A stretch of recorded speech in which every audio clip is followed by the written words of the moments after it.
Welcome everyone to our video lecture series of geotechnical engineering, and we are studying the shear strength of the soil. So from the last lecture we have understand about what is shear strength, right, and what effect of shear strength gives on the type of soil, right, and then after we have understand uh, type of soil based on their drainage condition and the Mohr-Coulomb theory and Mohr-Coulomb stress envelope, right? So today we are going to discuss about how to get that value of the Mohr circle, like principal stress and minor principal stress and shear stress, right? So today we are going to discuss about the calculation of the shear stress and normal stress from the Mohr-Coulomb envelope theory. To get that point, we have to first revise our things quickly, right? So let's start with the refreshment of the shear strength. So first one is the definition: the ability to resist sliding along an internal surface within a soil mass, a very important property that determines the shear strength of the soil mass. Okay, so generally आप लोगों को पता ही है definition, हमने first lecture में ही समझ लिया. अभी हम सिर्फ उसको ओवरव्यू कर रहे हैं to refresh that point, right? So we can easily understand the Mohr-Coulomb strength envelope today, right? And what how to calculate the radius of Mohr circle and all, because you know the shear strength equation has the C plus sigma tan phi, right? From that equation we will calculate the shear strength of the soil. So first of all, to calculate that sum, we have to produce first cohesion and angle of internal friction. Okay, so to calculate that we have to first apply the stresses on that soil. Okay, from the major principal stress and minor principal stress we will get the value of the C and phi from the Mohr circle. Okay, so let's refresh our points. Stability of foundation, slope, embankment, etc. depend on the shear strength. Obviously, stability of foundation, embankments, सभी जो stable रहेंगे, कैसे रहेंगे अगर उसकी shear strength सही होगी तो.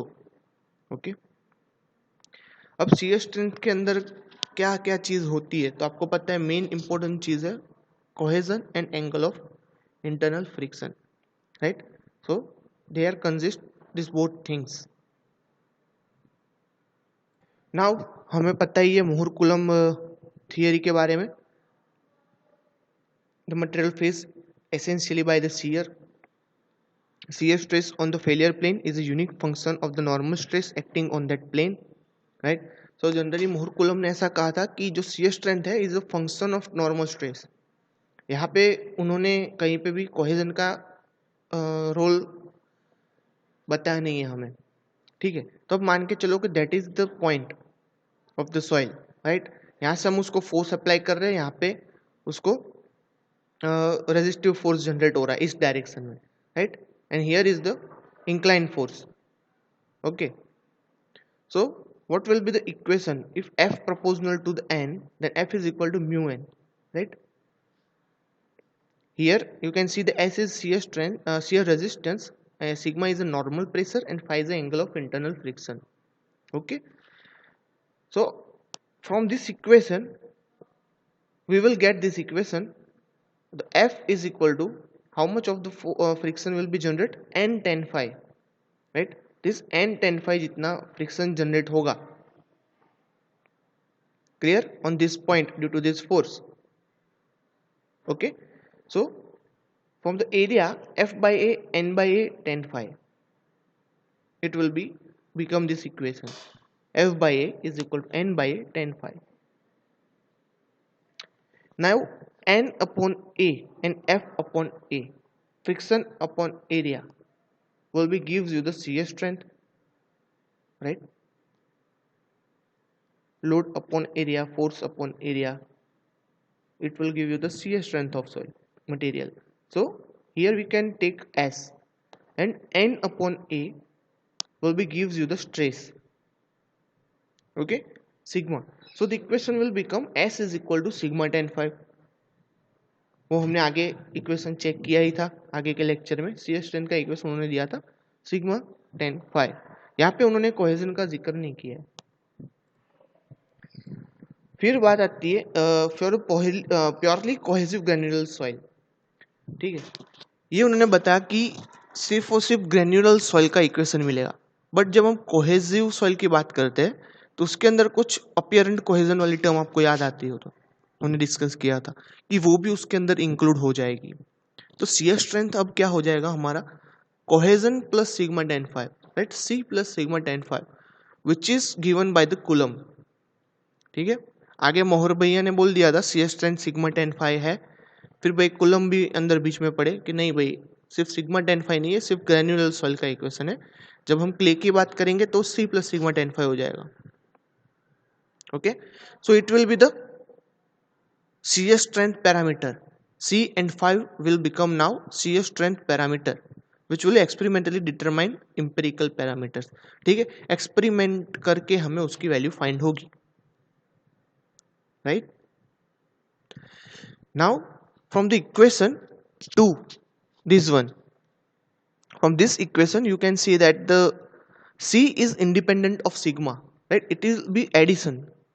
It will not depend on the sigma, it is not in multiplication terms, right, it is a addition, so it will independent. Okay, so at the zero stress the shear strength always become C. Okay, if there is no total stress, right, if there is no total stress, so it will become a zero, so whole term will become a zero. So what will S will become, it's a C, cohesion. So shear strength is purely based on the cohesion, we can say that.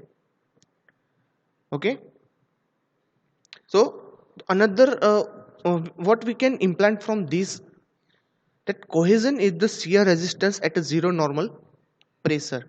जो हमारा cohesion है वो shear resistance है at the zero normal pressure का. Okay, now from this equation we have understand this figure, normal stress versus shear stress का graph हमने plot किया था, है ना, जहाँ पे ये लाइन है फेलियर एनवेलप हमें shear strength देती है C plus sigma tan phi. This angle will become the phi and the from distance from the ordinate it will become the C through this line. Okay, so this is your Coulomb envelope. For the different soil we have see that Coulomb envelope. For the purely cohesion less soil it will become this type of figure. Normal stress और shear stress cohesion जो हमारा था वो zero पे आ जाएगा तो direct incline line मिलेगी, that is your phi which will give you the angle of friction. If the soil is purely cohesive then it will become this type of structure like normal stress versus shear stress, it will be tau. Okay, so there is no angle of internal friction, so this line will be placed to here, right, यहाँ से यहाँ पे आ जाएगी zero पे. So it will be a straight line, only we can get the cohesion. That is the matter, right, of the theory. Now we can understand about the shear strength. So we have to understand what is the Mohr Coulomb or Mohr circle or Mohr Coulomb strength envelope based on the Mohr circle, right. So let's start to the Mohr stress circle. From the last lecture you can see this type of figure also, right. This is the soil particle, we have give this a failure envelope, right. This failure envelope have angle of alpha. There are two type of stresses, sigma and tau. Clear, it is a vertical which will be sigma y, vertical sigma y, and the horizontal is a sigma x. Clear, you know that the principal stresses will be applied on perpendicular surface of the plane, right. So these are the sigma, the principal stresses, and tau is a shear stress. Shear stress always apply on the parallel to the principal plane. So this is the fundamental. Now from the principal stress theory and this figure we can get the sigma n. What is the sigma n? It is the away direction of the failure plane, obviously perpendicular, and the what is tau n is a shear stress parallel to the failure plane, right? So the sigma n will become the summation of whole the perpendicular stresses, whole the perpendicular stresses. So it will become the sigma y minus sigma x divided by 2 plus sigma y plus sigma 3x by 2 cos 2 alpha plus tau xy sin 2 alpha. Okay देखो ये equation है हमारे पास, वो एक mathematical juggling के कारण मिलेगा, ठीक है। हमने यहाँ पे डायरेक्टली ये फिगर के ऊपर से उसका आंसर दे दिया है, इसको सॉल्व करना है तो भी हम कर सकते हैं, राइट, बट उसकी जरूरत नहीं पड़ेगी, हमें सिर्फ इक्वेशन चाहिए यहाँ पर, राइट, सिग्मा एन और टाउ एन का। तो सिग्मा एन का हमें मिल गया, टाउ एन का ये मिलेगा, sigma y minus sigma x by 2 sin 2 alpha minus tau x y cos 2 alpha. Okay, अगर मैं आपको समझाऊंगा तो ये ज़्यादा डिफिकल्ट बन जाएगा, अगर मैं इक्वेशन सॉल्व करूंगा तो ज़्यादा डिफिकल्ट बन जाएगा और वो चीज़ आपको याद भी नहीं रहने वाली। सो डायरेक्टली हमने इक्वेशन ही देख लिया है। Okay, now if I will put the tau n is equal to 0, shear stress will be 0, then sigma y minus sigma x by 2 sin 2 alpha minus tau x by cos 2 alpha will become 0. Okay, from the left hand side and right hand side, if you make importance of the tan 2 alpha, then it will become tan 2 alpha is equal to 2 tau x y upon sigma y minus sigma x. So from this equation we will get the principal stress of sigma 1 3 is equal to sigma y plus sigma x by 2 plus or minus under root sigma y minus sigma x by 2 whole square plus tau xy square. So this equation is a principal stress equation, basic equation of the principal stress equation. Okay, so from this equation we can plot this Mohr circle. Here is the Mohr circle from the principal stress. So don't complicate the things, we directly move through the Mohr circle theory, right? From that xy portion we can get these points sigma 1 and sigma 3. Directly we can indicate xy instead of this major principal stress and minor principal stress of the plane, right? Remove the sigma y and x to the sigma 1 and the replace it with the sigma 1 and sigma 3. अब यहाँ पे जो मोर circle है वो भी हमारा कैसे बनेगा, normal stress versus shear stress का ग्राफ होगा, राइट। दो प्लेन हमने लिए यहाँ पे, नॉर्मल स्ट्रेस और shear stress, this is the x and this is the y coordinate. Now हमें यहाँ पे दिया है सॉइल का एक एग्जांपल जहाँ पे सिग्मा 1 हमें यहाँ पे वर्टिकल इंक्लाइनेशन में दिया है, मतलब वो मेजर प्रिंसिपल स्ट्रेस है, ठीक है। This is the confinement pressure type material, right? This is your sigma 3 which will become minor principal stress. Obviously the vertical stresses are the major and the horizontal stresses are the minor in terms of the soil. Okay, so keep it this in your mind first. That's why on the failure plane हमें यहाँ पे sigma 3 की value minor है, मतलब कम value मिलेगी, तो 0 से sigma 3 यहाँ पे आएगा कहीं पे, राइट, एंड 0 से सिग्मा 1 जो होगा उसकी वैल्यू हमें कुछ ज़्यादा मिलेगी तो वो यहाँ पे आएगा, राइट। जैसे कि मान के चलो माइनर प्रिंसिपल स्ट्रेस है 10, मतलब sigma 3 is equal to 10, major principal stress है 100, तो यहाँ से 0 से 100 तक जाएंगे तो सिग्मा 1 यहाँ पे मिलेगा। क्लियर, एक एग्जाम्पल दिया मैंने। Now you can see here sigma 1 and sigma 3. From the basis of sigma 1 and sigma 3 we can plot this the Mohr circle. We just need major principal stress and the minor principal stress, ठीक है, उसकी value पे से मैं ये Mohr circle बना सकता हूँ। तो कैसे, आपको पता है, आपको लाइन पता होगी तो आप उसका मिडल पॉइंट फाइंड कर सकोगे।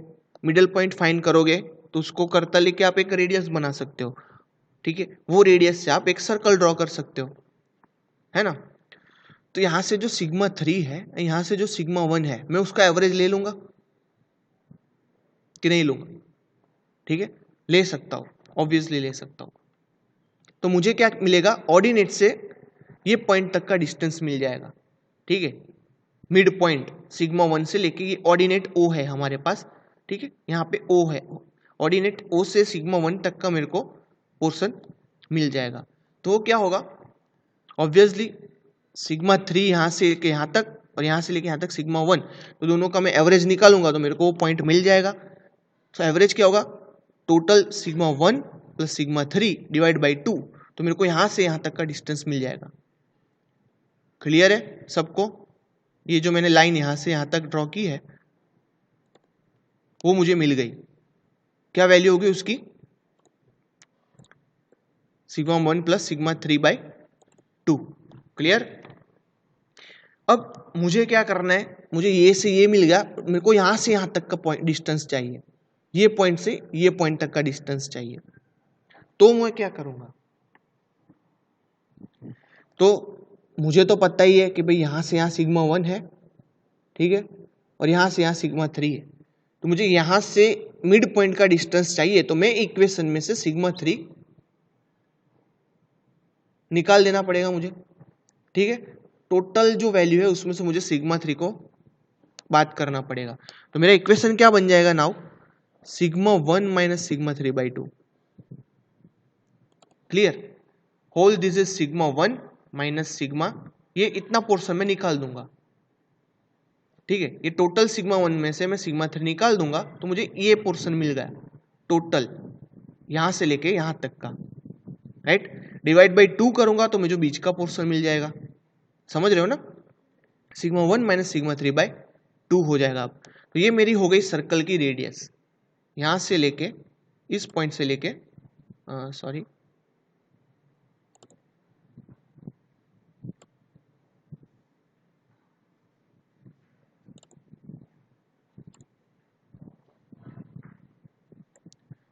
ये डिस्टेंस मुझे यहाँ पे मिल रहा है रेडियस का। क्लियर? वो क्या हो गया, sigma 1 minus sigma 3 by 2। Now इस पॉइंट को मैं ध्यान में रख के पूरा सर्कल खींच सकता हूं। क्लियर? ये रेडियस मुझे मिल गई, तो यहां से मैं पूरा सर्कल बना सकता हूं। Now this is your Mohr circle. अब हमें यहां पे एक ट्राइंगल कंसीडर करना है at the 2 alpha. Right, at the 2 alpha we can put the line. Clear? तो यहाँ पे मैंने 2 अल्फा जितना एंगल रखा है, ये मुझे सिग्मा 1 माइनस सिग्मा 3 लाइन मिली है। तो मुझे क्या फाइंड करना है, ये लाइन एंड ये लाइन। ओके, मुझे ये वाला पोर्शन और ये वाला पोर्शन भी फाइंड करना पड़ेगा, वैल्यू फाइंड करनी पड़ेगी। इसका मैंने 2 अल्फा एंगल बताया हुआ है यहाँ पे। तो ये इक्वेशन क्या बनेगा, sigma 1 minus sigma 3 by 2 sin 2 alpha, this plane will become sin 2 alpha and this horizontal plane becomes sigma 1 minus sigma 3 by 2 cos 2 alpha. Okay, तो मुझे अब क्या मिला, यहां से यहां तक का डिस्टेंस पता है, यहां से यहां तक का डिस्टेंस भी पता है, और यहां से पूरा डिस्टेंस भी पता है। क्लियर? ये प्लेन का इक्वेशन मुझे क्या मिला है, this sigma 1 minus sigma 3 by 2 cos 2 alpha। Right, और ये वाला इक्वेशन मुझे कहां से मिला है, sigma 1 minus sigma 3 by 2 sin 2 alpha, this point से लेके ये डिस्टेंस। क्लियर? तो हमारे पास सब पॉइंट मिल गए, तो हम डायरेक्टली इसको इससे कन्वर्ट कर सकते हैं। Right, this point will become sigma versus tau, normal stress and shear stress. यहां पे मुझे मिलेगा ये पॉइंट के ऊपर। ठीक है, तो y coordinate is my tau, so tau will become directly sigma 1 minus sigma 3 by 2 sin 2 alpha, है ना। और जो सिग्मा है वो मेरे हॉरिजॉन्टल फोर्सेस का समेशन हो जाएगा। वो क्या होगा, आप यहां पे देख लीजिए फिगर में, sigma 1 plus sigma 3 by 2 plus sigma 1 minus sigma 3 by 2 cos 2 alpha. कहां से आया, ऊपर वाले इक्वेशन से। यहाँ से sigma 1 plus sigma 3 by 2 sigma 1 minus sigma 3 by 2 cos 2 alpha, ये दोनों का समेशन हो जाएगा यहाँ से यहाँ तक का, तो मेरे को सिग्मा मिल गया ये वाला। क्लियर, दो कोऑर्डिनेट्स मिल गए सिग्मा वर्सेस टाउ। मैं इक्वेशन के ऊपर से उनकी वैल्यू फाइंड कर सकता हूँ डायरेक्टली। मेरे पास major principal stress and minor principal stress है, angle of shearing resistance alpha है, ठीक है। अगर अल्फा नहीं भी होगा तो मैं रेडियस के ऊपर से फाइंड कर दूंगा, है ना, 2 अल्फा की वैल्यू पुट करके, तो मुझे डायरेक्ट सिग्मा एंड टाउ भी मिल जाएगा। नाउ अब टाउ की वैल्यू मैक्सिमम मुझे कब मिलेगी, जब अल्फा की वैल्यू 45 होगी, ठीक है। If alpha will become 45 then the value of tau maximum, okay, we will get, so it will become sigma 1 minus sigma 3 by 2। Clear, यहाँ पे जो अल्फा मैंने रखा है वो, एंड द सिग्मा की value on the plane. Clear, जब वो प्लेन के ऊपर होगा तभी मुझे सिग्मा की वैल्यू ज्यादा मिलेगी, मतलब सिग्मा 1 प्लस सिग्मा 3 बाई 2 करूंगा तब मिलेगी। कॉस 2 अल्फा की वैल्यू पुट करूंगा तो कुछ ना कुछ डाउनवर्ड मुझे मिलने वाली है, ठीक है। प्लेन के ऊपर मुझे वो मिलेगा सिग्मा 1 प्लस सिग्मा 3 बाई 2, समझ रहे हो ना। Now from the equation we will put this type of figure, normal stress, shear stress, right, the cohesion from the ordinate, this line will become of the cohesion, and this is your failure envelope, Mohr Coulomb failure envelope. Now this is your Mohr circle sigma 1 and sigma 3, this is your phi from this horizontal plane, right, so that what will be the shear strength will become, shear strength आप यहाँ पे देख रहे हो S is equal to C dash plus sigma dash tan phi dash, and shear strength will become 3 dash plus sigma minus U tan phi। तो यहाँ पे क्या किया है, shearing strength based on the effective stress। अब आपको effective stress के बारे में पता होगा, टोटल स्ट्रेस को हम सिग्मा कहते हैं, बट जब हम इफेक्टिव स्ट्रेस की बात करते हैं तो हमें क्या करना पड़ता है, जो टोटल स्ट्रेस है उसमें से पोर वाटर प्रेशर को डिडक्ट करना पड़ता है, ठीक है। तो sigma dash is equal to क्या हो जाएगा, sigma minus u, total stress minus pore water pressure. ये चीज हमें पोर वाटर प्रेशर के बारे में तेरजागी ने बताई थी, जो फादर ऑफ सॉइल मैकेनिक्स है, ठीक है। कि हम लोग बात तो करते हैं कि टोटल स्ट्रेस लग रहा है, सॉइल पर टोटल स्ट्रेस लग रहा है, नहीं, पर अपर डायरेक्शन में कुछ ना कुछ पोर वाटर प्रेशर भी लगता है।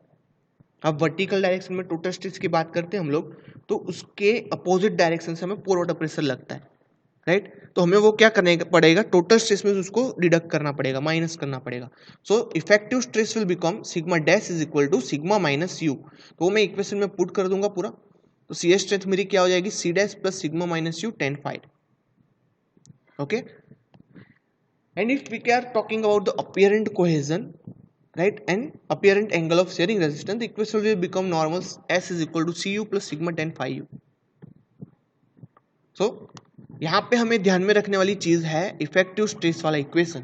Clear, effective stress is equal to sigma minus u. So यहाँ पे मैं टोटल स्ट्रेस की जगह इफेक्टिव स्ट्रेस काउंट करता हूँ, तो मेरा इक्वेशन शियर स्ट्रेंथ का कैसे बन जाएगा, जो शियर स्ट्रेंथ का इक्वेशन है c plus sigma tan phi, वहां पे मैं इफेक्टिव सब लूंगा वैल्यूज, राइट। तो वो बन जाएगा मेरा C dash plus sigma dash tan phi dash, okay. तो from this equation major principal stress and shear stress का भी sorry total stress and shear stress का भी इक्वेशन चेंज हो जाएगा यहाँ पे, क्योंकि इफेक्टिव स्ट्रेस ले रहा हूँ। तो क्या हो जाएगा, जो भी major and minor principal stress है वो कन्वर्ट हो जाएंगे effective major and effective minor principal stresses में, राइट। तो सिग्मा डैश क्या होगा, sigma 1 dash plus sigma 3 dash divide by 2 plus sigma 1 dash minus sigma 3 dash by 2 cos 2 alpha, and the shear stress will become sigma 1 dash minus sigma 3 dash by 2 sin 2 alpha. Clear, now S is shear strength and tau is a shear stress। जब failure plane होगा तो वहां पे क्या होगा कि shear stress minus shear stress is minimum होगा, ठीक है। दोनों की वैल्यू जो S माइनस टाउ है, शियर स्ट्रेंथ और शियर स्ट्रेस का जो वैल्यू है माइनस करके, वो मेरे को मिनिमम वैल्यू मिलेगी on the failure plane. Clear, तो उस टाइम मेरे को क्या मिलेगा, उस टाइम मुझे मैक्सिमम वैल्यू ऑफ रेजिस्टेंस मिल जाएगी। ठीक है, तो मैं क्या करूंगा कि ये वैल्यू का मैं फाइंड करना है मुझे। मैंने क्या किया, d by d alpha s minus t is equal to 0 assume कर लिया। अब एस माइनस टाउ मैं क्या करूंगा, डी बाई डी अल्फा से उसका डिफ्रेंसिएशन करने वाला हूं। तो एस माइनस टाउ की वैल्यू पहले तो पुट करेंगे हम। एस क्या है मेरा, c s strength, c plus sigma tan phi, right, ये वाली टर्म। तो c dash plus sigma dash tan phi dash, तो सिग्मा डैश क्या है हमारा, पूरी ये वैल्यू है, तो मैंने वो यहां पे रख दी, राइट। तो क्या बन जाएगा, c dash plus into bracket sigma one dash plus sigma three dash divide by two plus sigma one dash minus sigma three dash by two cos two alpha into tan phi dash minus जो tau की value है वो हमारी ये रही यहाँ पे, sigma one dash minus sigma three dash by two sin two alpha. Now इसका डिफरेंशिएशन करेंगे हम, तो कुछ ये इस किस्म से हमें वैल्यू मिलेगी, right. Minus sigma one dash minus sigma three dash by two tan phi dash into two sin two alpha minus sigma one dash minus sigma three dash by two cos two alpha is equal to 0। Clear. कहां से आई ये value, ये equation आप देख रहे हो, यहाँ पे मैं डी बाई डी अल्फा से उसका डिफरेंशिएशन कर रहा हूं, तो बाकी की टर्म होगी वो सब कांस्टेंट रहेगी। क्लियर, तो वो बाहर निकल जाएगी। और जैसे कि ये सी है, ये प्लस वाली वैल्यू 0 हो जाएगी, तो हमें इसको तो कंसिडर ही नहीं करना है, we will neglect this value. तो यहाँ पे ये सब टर्म्स क्या है, कांस्टेंट है, बट ये मल्टीप्लीकेशन में आ रहा है, तो इसको हमें क्या करना पड़ेगा, आगे निकलना पड़ेगा। तो sigma one dash minus sigma three dash by two tan phi dash ऐसा का वैसा रहेगा, और कॉस टू अल्फा क्या हो जाएगा, minus two sin two alpha. Okay, sin का डिफरेंशिएशन कॉस होता है और कॉस का minus sin, that's why minus two sin two alpha हो जाएगा। तो हमारा इक्वेशन यहाँ पे कैसे आगे बन जाएगा उस हिसाब से, और यहाँ पे जो साइन टू अल्फा है उसका क्या होगा, two cos two alpha. Clear, तो ये इक्वेशन हमें मिल जाएगा। ये माइनस साइन आगे आ जाएगी, sigma one minus sigma three by two tan phi dash two sin two alpha minus sigma one minus sigma three by two cos two alpha is equal to 0। Clear. अब यहाँ पे ये to वाली terms cancel निकल जाएगी, ये to और sorry ये जो टू है और ये टू दोनों निकल जाएंगे। क्लियर, तो क्या बन जाएगा equation, minus sigma one minus sigma three tan phi dash sin two alpha minus sigma one minus sigma three cos two alpha is equal to 0। Now simplify this term to the right hand side, so the equation will become minus 10 phi dash sin 2 alpha is equal to cos 2 alpha. Why? Because this sigma 1 minus sigma 3 and this sigma 1 minus sigma 3 will be removed from the both side, right, because this will be on the right hand side. उसके ऊपर से हमें minus 10 phi dash equal to cos 2 alpha ऐसा equation मिल जाएगा। Clear, cos upon sin will be cot, that's why now directly cos and sin को remove कर देंगे, तो 2 alpha is equal to 90 plus 5 हो जाएगा। कैसे, तो जो कॉट है मुझे उसको क्या करना है, साइन में कन्वर्ट सॉरी टेन में कन्वर्ट कर देना है, या फिर 10 को मैं क्या करूंगा, कॉट में कन्वर्ट कर दूंगा। तो क्या होगा, 90 प्लस 5 बाई 5। क्लियर, तो दोनों साइड से मेरा वैल्यू रिमूव हो जाएगा, 10 का टर्म दोनों साइड से कॉस्ट टर्म में रिमूव कर दूंगा, तो डायरेक्ट मुझे एंगल्स मिलेगा। 2 alpha is equal to 90 plus 5, तो अल्फा की वैल्यू क्या बन जाएगी, 45 plus 5 by 2। This is the most common equation and most IMP equation, alpha is equal to 45 plus 5 by 2। Clear, ये इक्वेशन पे से मैं मोस्ट सर्कल के अंदर क्या डिनोट कर सकता हूँ, why this is so important, right. So let's move to the figure.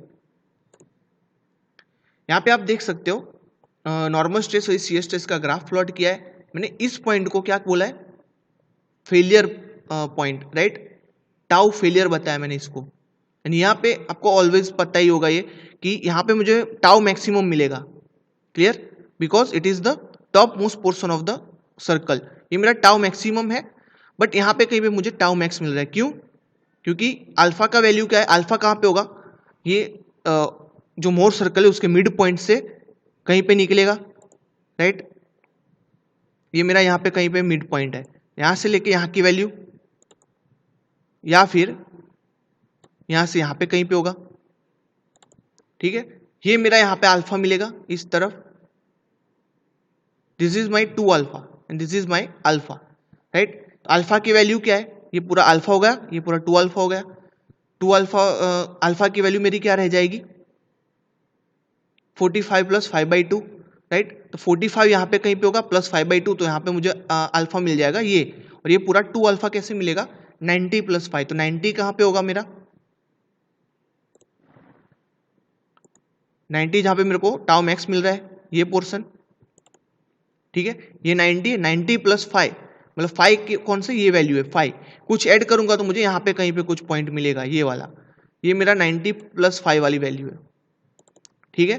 ये पूरा पोर्शन मुझे क्या दे रहा है, यहाँ से यहाँ तक अल्फा दे रहा है, 90 प्लस 5 वाली वैल्यू, राइट। ऑब्वियसली तो जब हम 5 इंडिकेट करेंगे तो यहाँ फेलियर प्लेन होगा, ये यहाँ से कहीं पे टच होके निकलेगा, इस हिसाब से ये वाले पॉइंट से ऐसे, ये जो मेरी फेलियर लाइन है वो यहाँ पे टच कर रही है ये पॉइंट पे। इससे हमें क्या पता चलता है कि जो हमें फेलियर प्लेन है वो कभी भी मैक्सिमम स्ट्रेस कैरी नहीं करने वाला, यहाँ पे टच नहीं करने वाला, फेलियर प्लेन मैक्सिमम पॉइंट पे कभी टच नहीं करेगा, क्लियर। अदर टर्म में मैं क्या बोलूंगा, फेलियर प्लेन जो भी मेरे को मैक्सिमम शियर स्ट्रेस दे रहा है वो कभी भी फेलियर प्लेन नहीं होगा, क्लियर। कुछ ना कुछ कम वैल्यू मुझे मिलेगी ऑलवेज, जब मैं प्रैक्टिकली फाइंड करूंगा तब, वो कभी मैक्सिमम वैल्यू तक नहीं जाएगी। इन शॉर्ट में समझा दूं कि जो सॉइल की शियर स्ट्रेंथ मुझे मिलेगी वो मेरे को फाइनल मतलब एग्जैक्टली मैक्सिमम नहीं मिलेगी जो वो कैरी कर, उससे कुछ कम मिलेगी, ठीक है। मैक्सिमम पहुंचने से पहले ही वो अपनी सॉइल फेल हो जाएगी, ये चीज़ हमें बता रहे हैं मोर सर्कल। ये पूरा जो हमने मैथमेटिकल जगलिंग अभी समझा उससे हमें ये कंक्लूजन मिलता है, ठीक है। तो क्या मिलेगा, the failure plane does not carry the maximum shear stress. In other words, plane that has a maximum shear stress is not a failure plane. Okay. So students आज के लिए बस इतना ही रखते हैं हम लोग। आज थोड़ा वीडियो ज़्यादा बड़ा हो गया, लेकिन ये समझना बहुत ही इंपॉर्टेंट था एक ही लेक्चर में, इसको मैं 2 लेक्चर्स में नहीं कन्वर्ट कर सकता था, ठीक है। पूरा मोर सर्कल आपको मैंने आज समझा दिया है, ठीक है। होप आप लोगों को समझ में आया होगा। मिलते नेक्स्ट लेक्चर में और अलग टॉपिक के साथ। थैंक यू, तब तक के लिए टेक केयर।